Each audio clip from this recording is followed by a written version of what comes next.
What's going on, fight fans? 6 weeks without the UFC, and I am extremely bored, I'll be honest, and I know y'all are as well. It's been a minute since I made a video. I hope y'all had a happy holidays, a Merry Christmas, and I figured we'd go through today and go through my picks for the most overrated fighters of 2025. Now, this does not mean they are bad by any chance, and you'll understand that in this video, because I picked some good fighters, some top, caliber fighters, but they just didn't deliver, and they honestly haven't delivered at times, and their resume didn't hold up this year, which is why I think they were overrated, because the fan consensus was that they were amazing, they dominated, like just glazing pretty much. I don't know if I'm going to put glazing in the title, but I think it's fair to use the word overrated, you know what I mean? Because there's this talk of how good they were, when we have to be honest with ourselves as an MMA fan and critique their performance because it wasn't as good as we expected. Therefore, they were overrated, excuse me. So I figured we go ahead and get that video over with today. But before we jump in, I want to take a moment to ask if you guys like my content, like this video, like, subscribe, share. It really helps the channel. But we'll go ahead and jump in. So again, this word right here, overrated.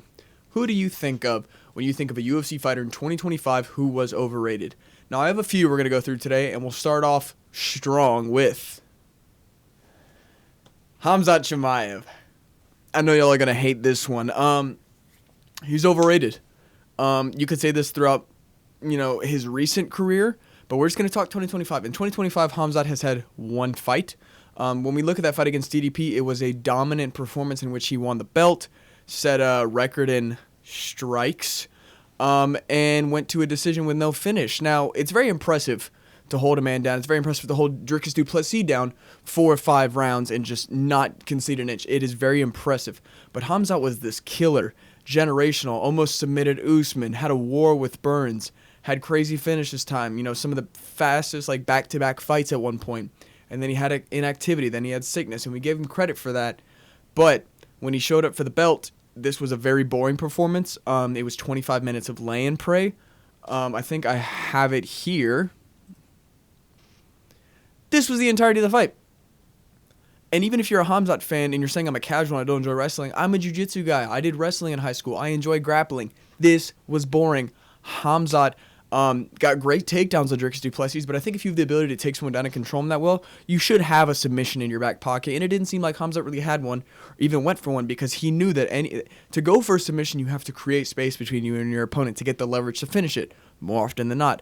Hence, you would give your opponent the space, the ability, the moment to explode and edge yourself out of danger, get yourself back into a better position. And Khamzat didn't want to risk that, so he camped half guard, camped full guard, camped crucifix, landed pitter-patter shots that counted up to be record shots. Dricus had little to no damage. He was looking to get back in there. He'll probably be in there before Khamzat is. And Khamzat calls out everybody after every fight they ever have. He called out Nasruddin Imavov, and then he said he didn't want to fight him because they're brothers. It's UFC. You're fighting who the fuck you're supposed to be fighting. Imavov's the #1 contender. And now he's saying he's not going to fight till after Ramadan, not because of Ramadan, but because of a foot injury. It's inactivity. It's a bad look for a champ. And for all this hype of domination, Boars, the Wolf, you don't want to fight him. All of these edits of how scary he is just because he's got a cleft lip and looks kind of weird. Just to lay and pray for 25 minutes. I don't think a single fan out there was genuinely enjoyed, and anybody on Twitter saying they was just gloating because they like Khamzat. It wasn't an entertaining fight. It wasn't an entertaining performance, and it was extremely boring. Therefore, Khamzat in 2025 was an overrated fighter, and I'll stand by that, and I'm sure you, as an MMA fan, understanding that MMA, you can finish a fight if you can control your opponent that well, Khamzat. I don't believe that you can just maul DDP and not get a finish. You were just scared to go to a finish, it seemed like, because maybe Dricus could have gotten out, hence taking a fun fight away from the fans. Nobody who left this event was super happy about it. I remember Twitter was in uproar the next days about how how boring it was. Again, Khamzat's usually a fun fighter. He gets the finish. He's entertaining. When he first came to the UFC, sorry if that shook y'all. When he first came to the UFC and finished GM3 in round 1 with a punch. I mean, I was so hyped when he got super fast sub over Holland, when he strangled the Leech. It was super impressive. I was hyped for Khamzat. And I understand competition started at the top, but he clearly shows that his skills translate to the top level. He just didn't go for a finish that fight. It's boring, and he's overrated in my opinion. If he fights Nasruddin Imavov and gets the finish, then great for him. I'm on the hype train again, But you're only as good as your last fight, and in Khamzat's last fight, he didn't deliver. It was boring. So he's my first overrated pick of 2025. And again, I'm going to say it because there's going to be people in the comments, bots, just talking trash. Overrated does not mean bad. Overrated just means Overrated. They didn't perform well. Sorry, this curl in my hair is annoying me. Overrated just means they didn't perform well. The fans gave too much hype. They gassed them up, and they did nothing. That's what it is. And I have other examples that y'all are going to appreciate in here, too. But we're going to move on to number 2. Khamzat. I think y'all aren't going to like this. You can probably see it. It's Islam Makhachev.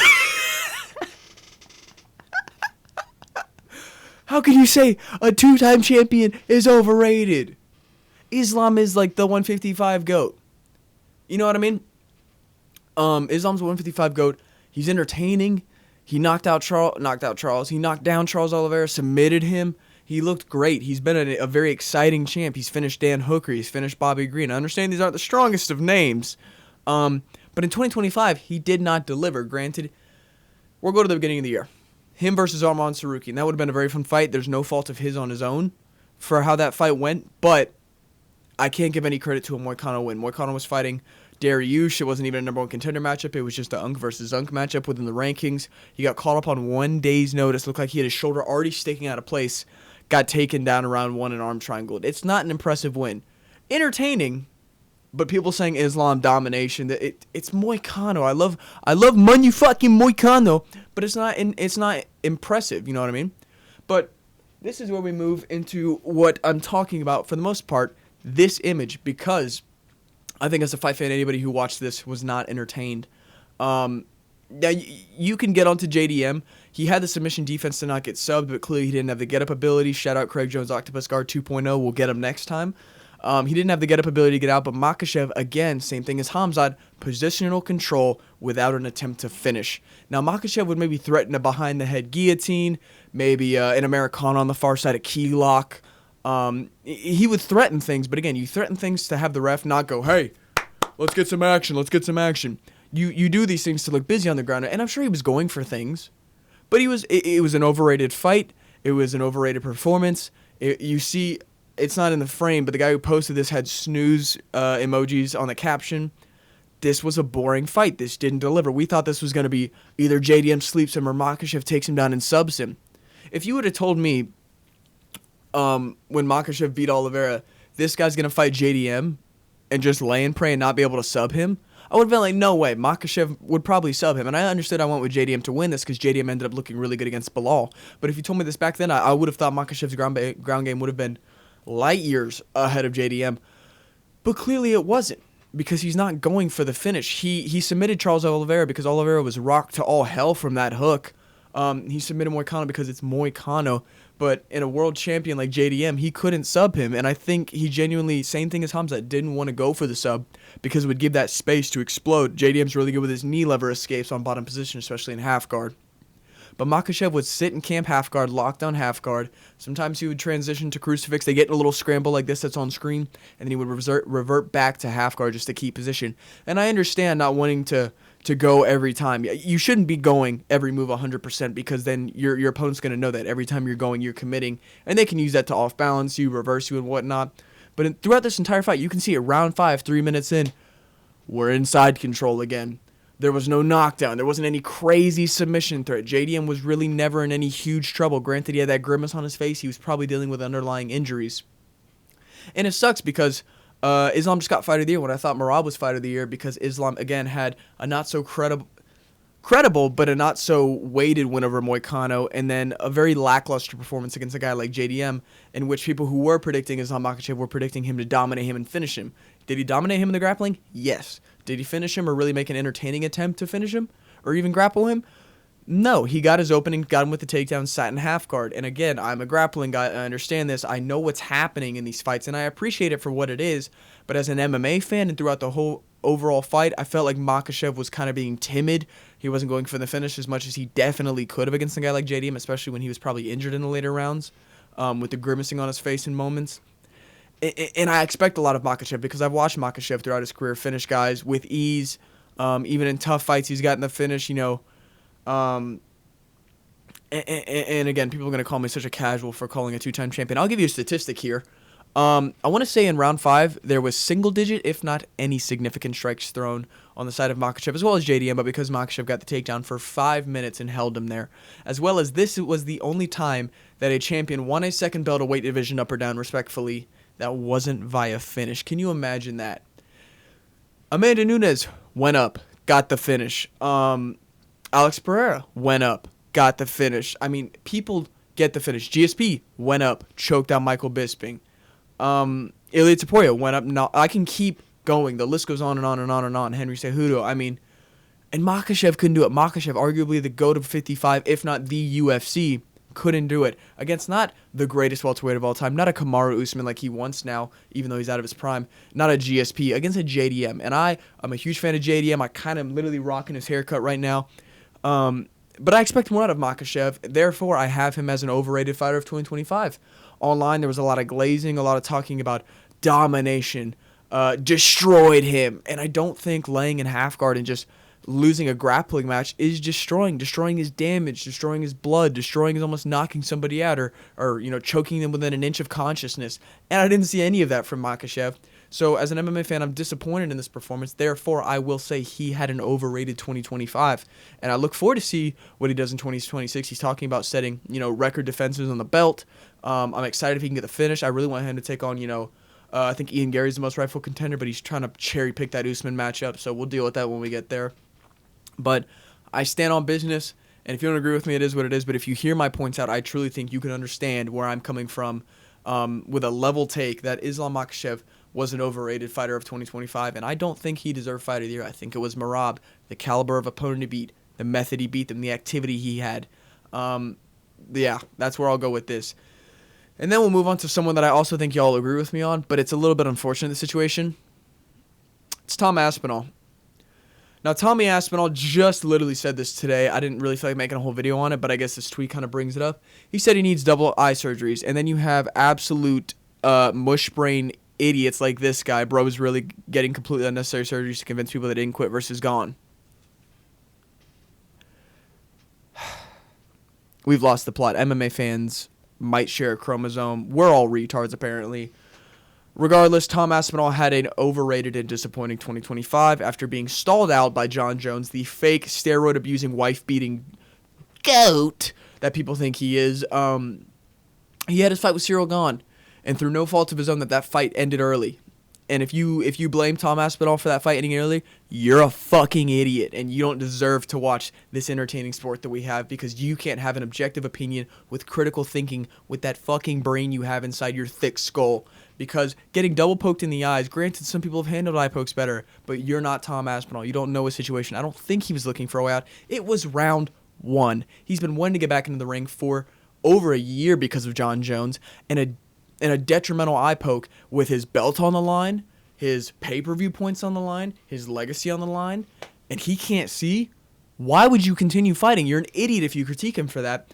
But the thing is, it still falls on him to be overrated because a lot of people were saying, he would destroy him. I thought he would be really good against Gane. I thought he would, run through him. Maybe not round 1, but I thought he would still get the finish. So this one's kind of a 50-50 mix. I just wanted to throw in a bit of a mix of fighters so people didn't think I was targeting any specific kind of fighter, people who favored grappling because then this video would just kind of not get the credibility that it has. But I'm going to call out Tom Aspinall as being an overrated fighter of 2025. Now, I'm excited to see what he does in 2026 when he's healed.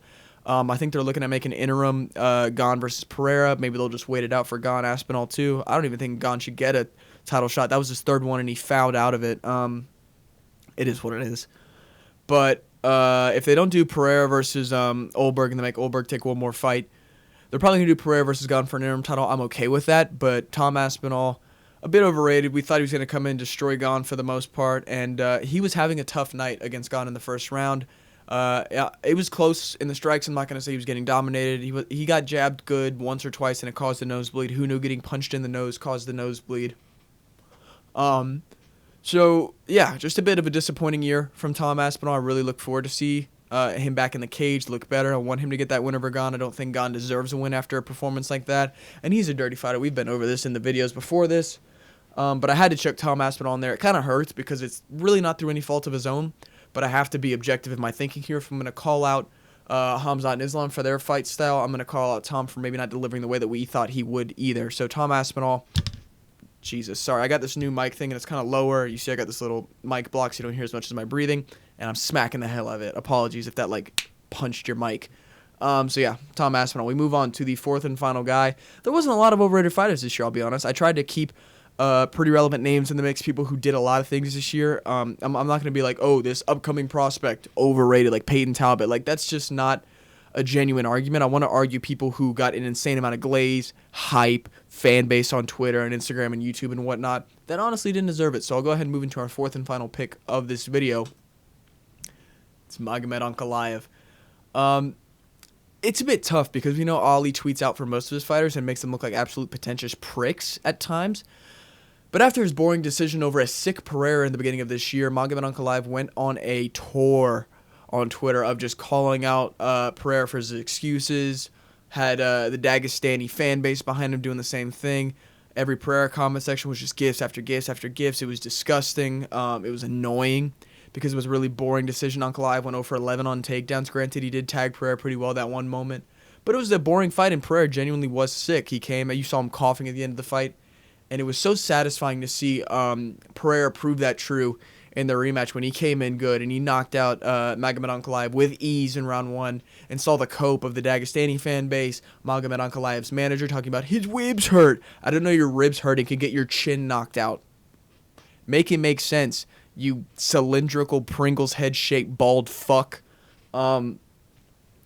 Yeah, so I'm not going to hate on Magomed Ankalaev as much as, a lot of people do, because I feel like half of his online persona is Ali, and Ali's a terrible human being who nobody should be in contact with. He just happens to be good at MMA management. But ask him about what happened on September 11th, 2001 with those flights and the passports that he had on him. We don't have to talk about that. You should look that up. But Magomed Ankalaev talked crazy throughout the year. He's pretty inactive, I'll be honest. He hasn't even talked about getting a fight in since then. I understand he did lose via knockout to Pereira, but it wasn't a crazy knockout. His chin didn't take too much damage, and ribs heal relatively quickly in terms of a fighter's career. Like, you can take a few months and you'll be back in the works. I really want to see Magomed Ankalaev versus Yuri Prochazka for like the next shot at the belt. I think Yuri's just shy of it. He's already had 2 goes at Pereira.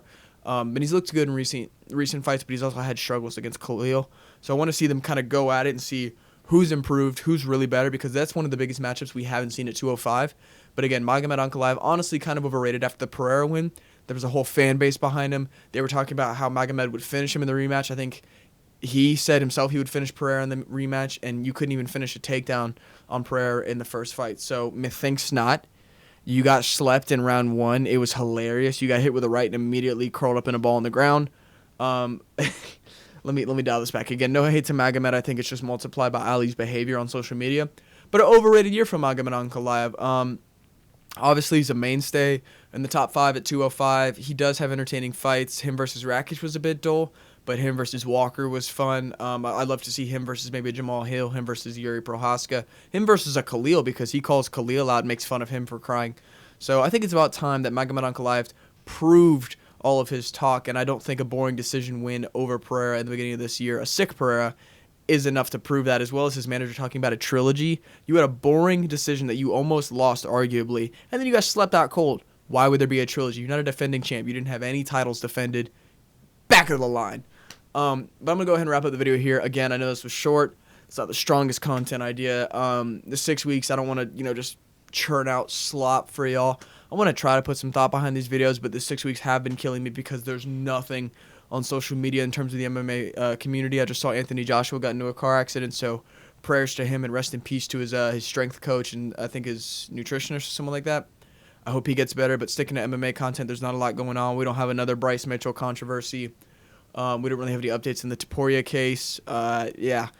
That's really it, but I wanted to go ahead and make this video of overrated fighters of 2025 because I feel like there's been quite a few, especially in the media. But I'll go ahead and wrap it up here. If y'all enjoyed the video, like, comment, share, subscribe. If I missed anybody, drop a comment down below, maybe why they're overrated. If you think that I'm giving too much hate or being too harsh on my critiques of some of these fighters and why I think they're overrated, let me know. If you hold more credibility to certain things than I do, let me know. Like, I love to hear y'all's opinion. I'm all about hearing people out on their opinions and kind of just discussing how that goes. But I'll shut up. Like and subscribe. Drop any video ideas in the comments below, and see ya.